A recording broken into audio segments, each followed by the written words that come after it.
పుస్తకం యుగశక్తి గాయత్రి అక్టోబర్ 2020 అధ్యాయాన్ని వినండి.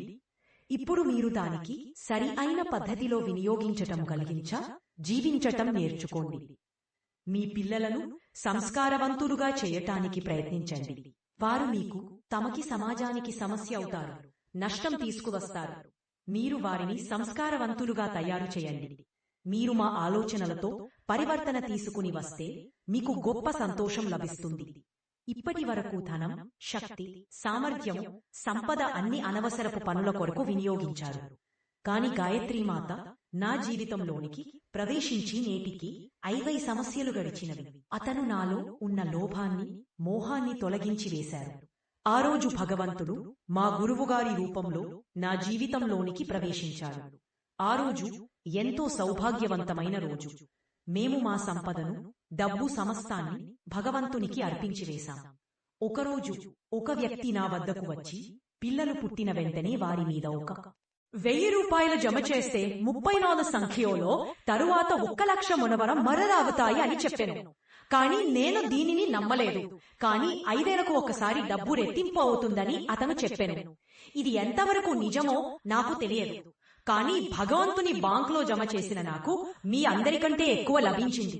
మా గురువుగారు భగవంతుడి ఇచ్చినంత ఏ బాంక్, ఏ ఆఫీసు కూడా ఇవ్వలేదు.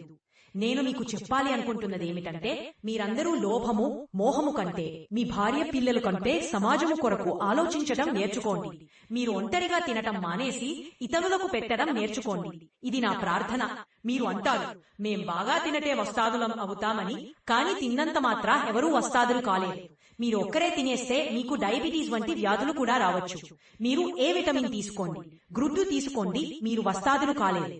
ఆకులు గడ్డి తిన్నప్పటికీ మనిషి శక్తిశాలి కాగలడు. నేను హిమాలయాలకు వెళ్లినప్పుడు అక్కడ నాకు కేవలం ఆకులు గడ్డి మాత్రమే లభించేవి.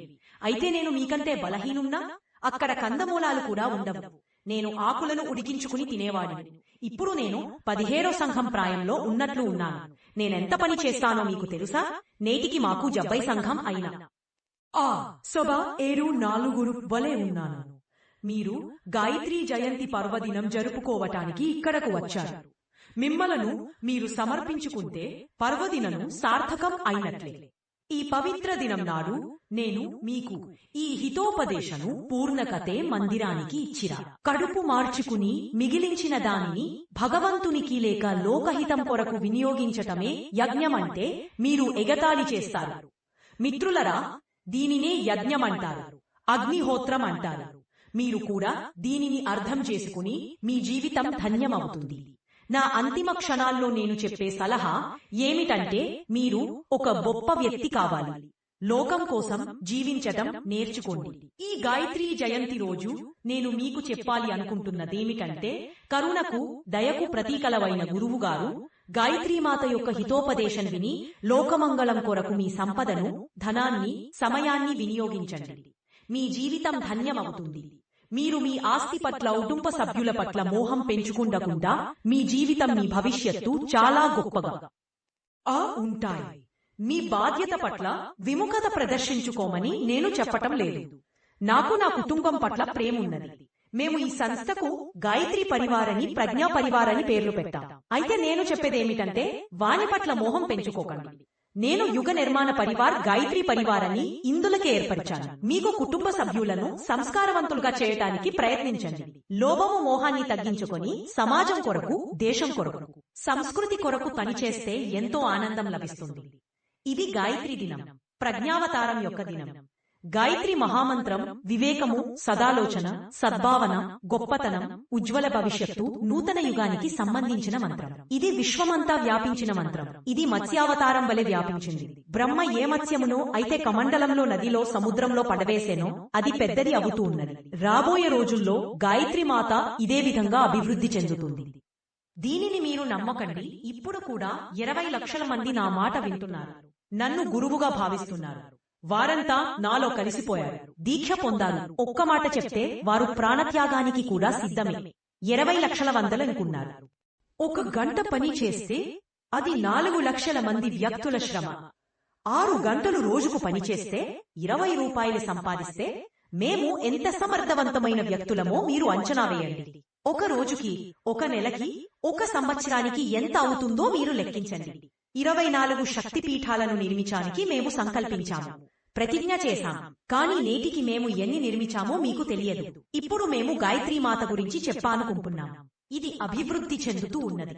మునిగిపోతున్న గడ్డిపోచకు సహాయం లభించినట్లయితే ఇది ఎంతో అభివృద్ధి చెందుతుంది, పూలిస్తుంది, ఫలాలు ఇస్తుంది. ఈ గాయత్రీ జయంతి నాడు నేను నూతన సంకల్పం చేశాను. భారతదేశంలో 7 లక్షల గ్రామాలు ఉన్నాయి. నేను భారతదేశంలో జన్మించాను. ఈ మట్టితో నేను ఆడుకున్నాను. ఇక్కడ నేను చదివాను. ఇక్కడ నేను గాలి పీల్చాను. ఈ సంస్కృతితోనే జీవించడం నేర్చుకున్నాను. 1,00,000 మంది వ్యక్తుల ద్వారా 100 లక్షల కోట్ల జపము గ్రామాలలో నేను చేయిస్తాను. పూర్వకాలంలో నైమిషారణ్యో ఋషులందరూ వచ్చేవారు. నేడు గాయత్రీ జయంతి రోజు ఇక్కడ కూర్చుని ఉన్నవారందరూ ఋషులు, మునులు. నేటి నుండి 1,00,000 మంది వ్యక్తులు, 100 లక్షల కోట్ల జపము ప్రారంభమయ్యింది. ఈ రోజు చాలా గొప్ప రోజు. నైమిషారణ్యంలో లక్షల మంది వ్యక్తులు ఎప్పుడూ కలువలేదు. లక్షల మంది చేత 22 కోట్లు జపము చేయబడతాయి. ఇది వాతావరణాన్ని పరిశుభ్రపరచటం, భూమిపై స్వర్గాన్ని అవతరింపచేయటం మరియు మానవులలో దైవత్వాన్ని తీసుకొని రావటానికి ఇది ప్రారంభం. దీనివలన వాతావరణ అంతటిలోనూ పరివర్తన వస్తుంది. లక్షల గ్రామాలలో మేము గాయత్రీ పీఠలను నిర్మిస్తాం. దీనికి 250 రూపాయలు మా వద్ద ఉన్నవి. ఈ కార్యక్రమం కోసం ఎవరైనా ఇంత డబ్బు ఇచ్చినట్లయితే మా కార్యక్రమం పూర్తి అవుతుంది. మిత్రులారా, ఇది మా కల. మేము రోజూ ఈ కలను చూస్తున్నాం. మాకు మరి ఒక కలు ఉంది. లక్షల మంది వ్యక్తుల చేతనను జాగృతపరచటం, 22 కోట్లు జపము చేయించటం, ప్రతి గ్రామంలో నిత్యము గాయత్రీ చాలీసాను పఠించటం, మంత్రలేఖనం, జపము మొదలగునవి చేయించటం.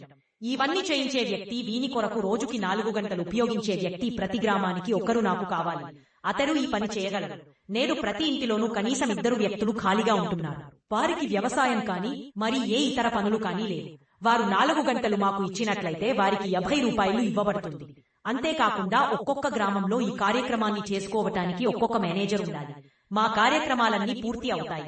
దేశంలో నిరక్షరాస్యతను రూపుమాపాలి అని మేము సంకల్పించాం. ప్రజలందరినీ అక్షరాస్యులుగా మారుస్తాం. ప్రభుత్వం ఈ పని చేయలేదు. కేశవానంద స్వామి షేకావటి గ్రామంలో పిరికెరు యోజన ద్వారా ప్రాథమిక పాఠశాలను తెరిచారు. నేను కూడా ఈ యోజనను సఫలం చేస్తాను. దీనితో పాటు ఆహార పానీయాల వలన, నివాసం వలన కోల్పోతున్న ఆరోగ్యం పట్ల నేను జాగ్రత్త వహిస్తాను. వీటి పట్ల ప్రజలకు అవగాహన కల్పిస్తాను. ఇంకా నేను చాలా పనులు చేస్తాను. సామాజిక దురాచారాలు ఎన్నో ప్రబలుతున్నాయి. వాటిని నేను అంతం చేస్తాను. ఈ గాయత్రీ జయంతి రోజు నుండి లక్షల మంది సహాయంతో నేను అడుగు ముందుకు వేస్తాను. ఎలా? వరకట్నం మరియు ఆడంబరాలను అంతం చేస్తాను. వీని వలన వ్యక్తి బీదవాడు అవుతున్నాడు. ఈ ఆడంబరాలకు లక్షల రూపాయలు ఖర్చు అవుతున్నాయి. 1,00,000 రూపాయలకు నెల వడ్డీ 1000 రూపాయలు వస్తుంది. మీరు ఈ విషయం ఆలోచించటం లేదు. మీరు ఆడంబరాలకు, బాజా భజంత్రీలకు ఖర్చు చేస్తున్నారు. ఇంకా దీనిని ఆపండి. నేను సాహసంతో అడుగు వేస్తున్నాను. ఇలాంటి వివాహాలు నాకు ఇష్టం ఉండదు. వీనిని రాక్షస వివాహాలు అంటారు. ఈ సభ్యత పేరుతో జరిగే దోపిడీ. నా సంకల్పం మహోన్నతమైనది. నాలో ఉన్నత శక్తితో నేను అనుకున్న కార్యక్రమాన్ని పూర్తి చేస్తాను.